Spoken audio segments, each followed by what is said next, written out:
Ang naging problema lamang po, Mr. Chair, bigla kasi siyang gumawa ng parang press briefing na kung saan sinabi niya na before a particular, in this case, the Discayas can apply under the Witness Protection Program, kinakailangang magsoli po sila ng mga nakulimbat nila, which to my mind is not correct. Sapagkat kahit basahin po natin yung Section 10, na ito po yung applicable provision under the law, yun pong restitution or yung indemnification to the government, while it is a good policy, wala po dun eh. Walang requirement na ganun eh. Kanya namang basahin po either Section 3 or Section 10 of the law, wala po talagang restitution eh. Kasi mag-a-apply pa lamang po kung sakasakaling ma-admit siya. In other words, the process must begin. Hindi nga po nangyari yung ganun eh. So sayang po yung pagkakataon na tuntunin yung remedy, which is very, very legitimate. May I clarify that because Senate President said that by tradition, we can extend legislative immunity. But I think that is based on tradition that may not hold to any specific witness. That is why this representation, as early as last week, I think, suggested a modality that is based on the law itself, which is Republic Act 6981, where a potential witness can apply under the Witness Protection Program of the law. I think this is the best remedy that any potential witness who wishes to come into the open, considering that he or she will be protected well by the law. Yun sana yung gusto nating tuntunin noon. Ako po ay nalulungkot wala yung Justice Secretary because before I floated that idea, I made sure that that one is something that we can rely on. I spoke to an Undersecretary of Justice. Pagkatapos, okay naman siya nung umpisa until he recommended or he suggested that the Secretary of Justice should also be consulted. So sabi ko, mas mabuti yung ganon. And then the Secretary of Justice called me personally. At ang sinabi nga niya, that is something that we can float.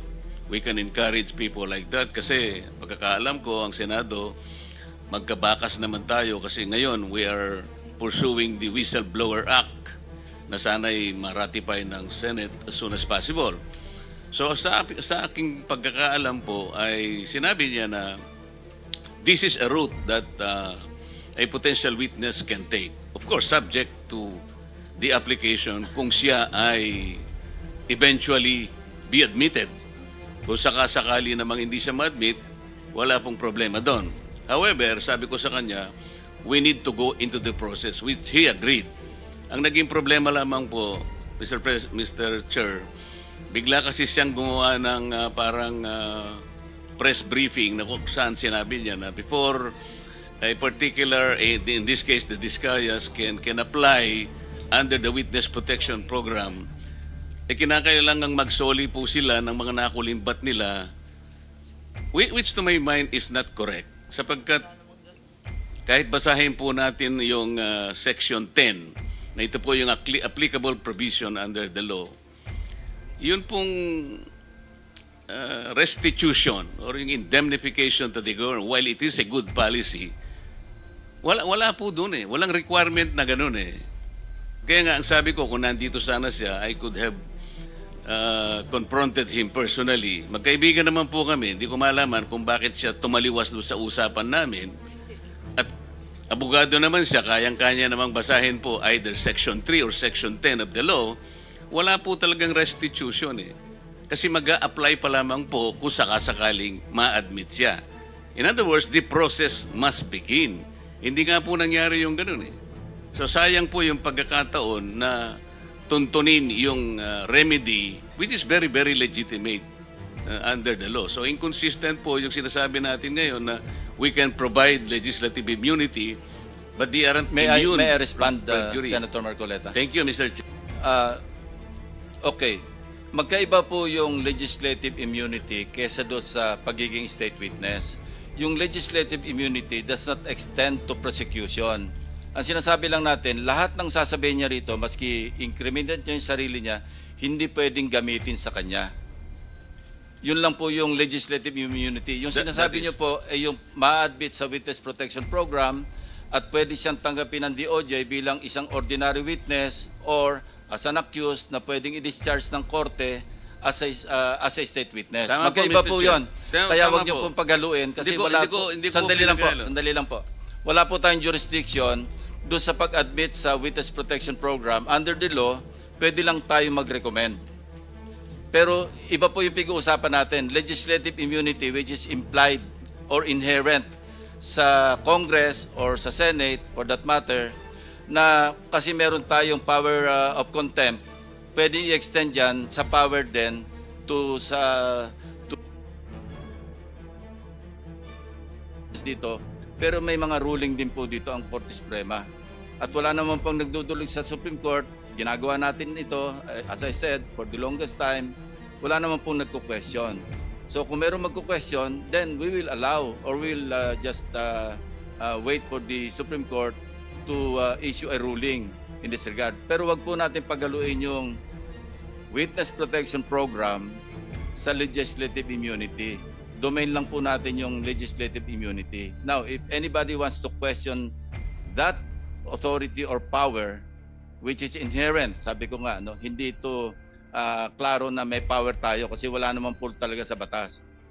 Pero sa US jurisprudence, meron po yan. Meron tayong pwedeng i-cite. At tayo naman po, minsan sumusunod sa, di ba, nakapattern po tayo sa United States pagdating sa mga jurisprudence. So gusto ko lang i-clarify na iba po yung sinasabi niyong witness protection program at being a state witness in the court of law kesa sa legislative immunity. Those are two different animals. Mr. Chair, malinaw na malinaw po yun at hindi ko po pinaghahalo. Naiintindihan ko po yun. Ang sinasabi ko lang po, yun pong witness protection program is a better remedy sana kung yun po sana ay napagbigyan. Hindi ko po pinaghahalo yun sapagat malinaw po sa akin, iba po yung course ng legislative inquiry, iba nang po yung remedy na yun po ay ibinibigay legitimately. Thank you. ng batas. Thank you Salamat very po. much, Senator Marcoleta. So can we continue? Meron ka na lang 25 seconds, so you better wind up because si Senator JB is waiting in the wings.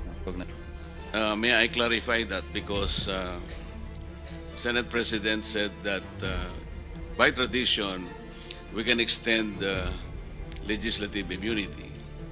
But I think that is based on tradition that may not hold to any specific witness. That is why this representation, as early as last week, I think, suggested a modality that is based on the law itself, which is Republic Act 6981, where a potential witness can apply under the witness protection program of the law. I think this is the best remedy that any potential witness who wishes to come into the open, considering that he or she will be protected well by the law. Yun sana yung gusto nating tuntunin noon. Ako po ay nalulungkot wala yung Justice Secretary because before I floated that idea, I made sure that that one is something that we can rely on. I spoke to an Undersecretary of Justice, pagkatapos okay naman siya nung umpisa until he recommended or he suggested that the Secretary of Justice should also be consulted. So sabi ko, mas mabuti yung ganon. And then the Secretary of Justice called me personally. At ang sinabi nga niya, that is something that we can float. We can encourage people like that. Kasi pagkakaalam ko, ang Senado, magkabakas naman tayo kasi ngayon we are pursuing the Whistleblower Act na sana'y ma-ratify ng Senate as soon as possible. So sa aking pagkakaalam po ay sinabi niya na this is a route that a potential witness can take. Of course, subject to the application kung siya ay eventually be admitted. Kung sakasakali namang hindi siya ma-admit, wala pong problema doon. However, sabi ko sa kanya, we need to go into the process, which he agreed. Ang naging problema lamang po, Mr. Chair, bigla kasi siyang gumawa ng parang press briefing na kung saan sinabi niya na before a particular, in this case, the Discayas can apply under the Witness Protection Program, kinakailangang magsoli po sila ng mga nakulimbat nila, which to my mind is not correct. Sapagkat kahit basahin po natin yung Section 10, na ito po yung applicable provision under the law, yun pong restitution or yung indemnification to the government, while it is a good policy, wala po dun eh. Walang requirement na ganun eh. Kaya nga, ang sabi ko, kung nandito sana siya, I could have confronted him personally. Magkaibigan naman po kami. Hindi ko malaman kung bakit siya tumaliwas doon sa usapan namin. At abogado naman siya, kayang-kanya namang basahin po either Section 3 or Section 10 of the law. Wala po talagang restitution eh. Kasi mag-a-apply pa lamang po kung sakasakaling ma-admit siya. In other words, the process must begin. Hindi nga po nangyari yung ganun eh. So sayang po yung pagkakataon na tuntunin yung remedy, which is very, very legitimate under the law. So inconsistent po yung sinasabi natin ngayon na we can provide legislative immunity, but they aren't immune. May I respond, from perjury. Senator Marcoleta? Thank you, Mr. Chair. Okay. Magkaiba po yung legislative immunity kesa doon sa pagiging state witness. Yung legislative immunity does not extend to prosecution. Ang sinasabi lang natin, lahat ng sasabihin niya rito, maski incriminate niya yung sarili niya, hindi pwedeng gamitin sa kanya. Yun lang po yung legislative immunity. Yung sinasabi niyo po ay yung ma-admit sa Witness Protection Program at pwede siyang tanggapin ng DOJ bilang isang ordinary witness or as an accused na pwedeng i-discharge ng korte as a state witness. Tama Magkaiba po yun. Kaya Tama huwag niyo po. pong paghaluin kasi Hindi ko sandali lang po. Wala po tayong jurisdiction doon sa pag-admit sa Witness Protection Program. Under the law, pwede lang tayo mag-recommend. Pero iba po yung pag-uusapan natin, legislative immunity which is implied or inherent sa Congress or sa Senate for that matter, na kasi meron tayong power of contempt, pwede i-extend yan sa power din to dito. Pero may mga ruling din po dito ang Korte Suprema. At wala naman pang nagdudulog sa Supreme Court. Ginagawa natin ito, as I said, for the longest time, wala naman pong nagko-question. So kung meron magko-question, then we will allow or we'll just wait for the Supreme Court to issue a ruling in this regard. Pero wag po natin pagaluin yung Witness Protection Program sa legislative immunity. Domain lang po natin yung legislative immunity. Now, if anybody wants to question that authority or power, which is inherent, sabi ko nga, no, hindi ito klaro na may power tayo kasi wala naman po talaga sa batas. Pero sa US jurisprudence, meron po yan. Meron tayong pwedeng i-cite. At tayo naman po, minsan sumusunod sa, di ba, nakapattern po tayo sa United States pagdating sa mga jurisprudence. So gusto ko lang i-clarify na iba po yung sinasabi niyong Witness Protection Program at being a state witness in the court of law kesa sa legislative immunity. Those are two different animals. Mr. Chair, malinaw na malinaw po yun at hindi ko po pinaghahalo. Naiintindihan ko po yun. Ang sinasabi ko lang po, yun pong Witness Protection Program is a better remedy sana kung yun po sana ay napagbigyan. Hindi ko po pinaghahalo yun sapagat malinaw po sa akin, iba po yung course ng legislative inquiry, iba nang po yung remedy na yun po ay ibinibigay legitimately. Thank you. Thank you Salamat very po. much, Senator Marcoleta. So can we continue? Meron ka na lang 25 seconds, so you better wind up because si Senator JB is waiting in the wings.